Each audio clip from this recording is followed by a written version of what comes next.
Tonight on Connecticut's news station, emergency COVID relief funding has kept a number of child care businesses afloat for several years, but it's about to run out. What will that mean for hundreds of child care facilities and the families that rely on them?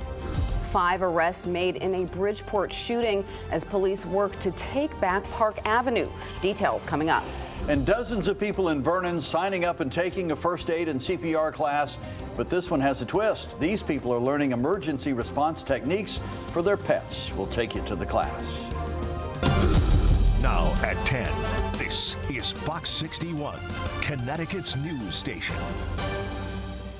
And we begin tonight on the weather. We got a break from the rain today, but it might not last long. Thanks for joining us for the news at 10. I'm Brent Harden. And I'm Samaya Hernandez. Tomorrow is looking dry, but Friday, much less certain. Could be soggy. Let's send things over to meteorologist Ryan Breton for the latest. Ryan? Brent and Samaya, we have another good day tomorrow, but as early as tomorrow evening, actually, there could be a few showers coming in from the south. Some of the data coming in tonight, a little bit wetter for tomorrow night into the day on Friday. But tonight, we are in good shape. Clear skies across the region and temperatures are dropping quickly down to 48 in Willimantic, 49 degrees in Torrington. It's still 59, though, in New Haven. By morning, I think a lot of us will be down in the 40s, much like this morning, a chilly start to the day, and there may be some areas of fog. We had that this morning in the Connecticut River Valley, and there could be a few places that have that through about 7 or 8 tomorrow morning. Then a mix of sunshine and clouds during the day, but later in the day the clouds increase and our chances for showers will begin rising tomorrow evening. After tomorrow evening into the day on Friday, though, it looks quite wet with periods of rain. The question has been, how much rain will we see? And the new data coming in tonight is continuing to point to a pretty wet picture. So it looks like we'll have off and on rain. There could be some downpours at times on Friday. And in the places that get into those downpours, there could be 2 or more inches of rain. Now, as for the weekend, it looks like Saturday may start out damp, but the afternoon could turn a little bit better. We're going to go through the hour-by-hour forecast, let you know what you need to know coming up in about 10 minutes. Okay, Ryan, thank you. Well, as we said at the top, COVID-19 relief funding is set to run out on Saturday. And for child care programs in Connecticut that rely on that money to stay afloat and for the families they serve, the future is uncertain. If no additional funding is provided, hundreds of early child care programs across our state are in danger of shutting down. Fox 61's Jake Garcia joins us in studio tonight with the details. Jake, just how many programs are at risk here? Well, Samaya and Brent, more than 900 child care programs across the state are at risk of having to shut down due to lack of funding over the next 12 months, putting an additional strain on an industry already in crisis.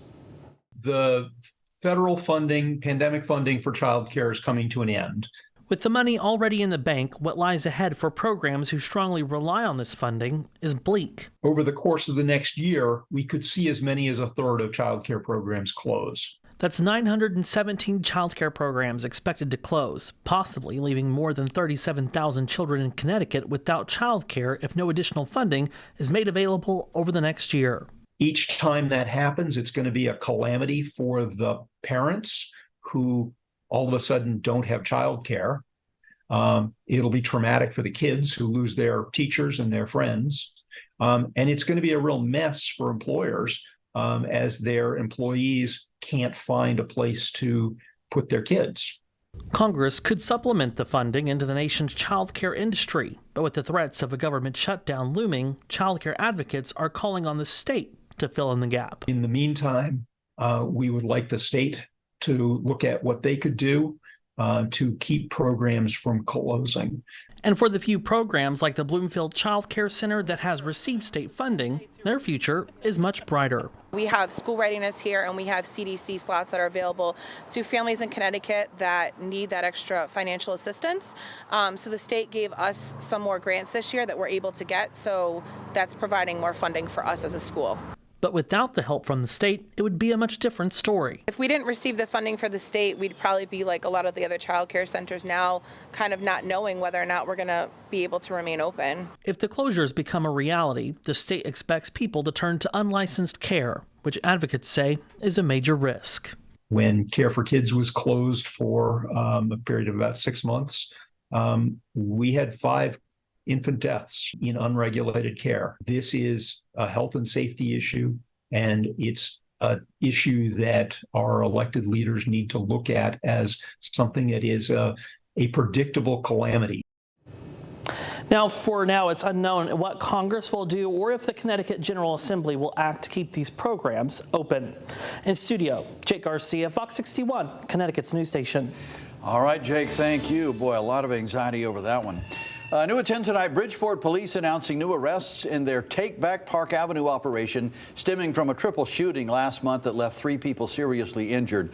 5 men between the ages of 20 and 38 are in custody now, being held on $500,000 bonds. They're accused of firing shots near Park Avenue and Washington Terrace, hitting 2 innocent bystanders. Police say they've been focusing on that area since May after multiple violent crimes there. They also say they are looking for one more man in connection to this case. Ramir Marquis Bush of Ansonia, he's out on bail in a 2020 murder case, but ran away from police when they tried to take him into custody. They are asking anyone with information on his whereabouts to contact them. Staying in Bridgeport, the police department is asking the public for help in finding a suspect accused of trafficking fentanyl in Pennsylvania. Police believe young Carlos Pichardo Cepeda is in the Bridgeport area or the Fairfield County area. He was charged with transporting more than $1.5 million in fentanyl from New York to Pittsburgh. Pichardo Cepeda was ordered to appear in court last week, but he did not show up. Call police if you have any information on his whereabouts. New London police have a warning for children and parents tonight after receiving several reports of a man possibly trying to abduct children. Police describe the man's vehicle as a white van with tinted windows. Police also say so far they have no information about the vehicle's registration or license plate, but they did notify New London Public Schools just in case. Captain Matthew Galante telling Fox 61 it was a parent and a teacher who reported the incidents, and the children involved are in middle school. Children are our most prized commodity in any community, and within the city of New London here, we want to ensure that the community at large is aware of this. Parents can talk to their children about what may be happening. Now, the white van has been spotted in the areas of Jefferson and Montauk Avenues and Plant Street. The suspect, police say, usually approaches children during the after-school hours. Call police if you have any information about the vehicle or if you think you've spotted that van that matches the description. And 2 men are charged following a police pursuit and cruiser crash that took officers and suspects from Middletown all the way up I-91 to Wethersfield. Middletown police were in the area of Silver Street last night for complaints of drug activity. Detectives followed several suspects, and one of the officers was nearly hit by a suspect vehicle when they tried to pull him over. Police followed the vehicle in question up to 91 North, where they finally stopped it and took the man into custody in Wethersfield. Authorities say a man's body was found inside of a house that was on fire in Southington. That happened on Darling Street Tuesday afternoon. Multiple fire departments were on the scene fighting that house fire. Right now, we don't know the cause of the fire or how that man died.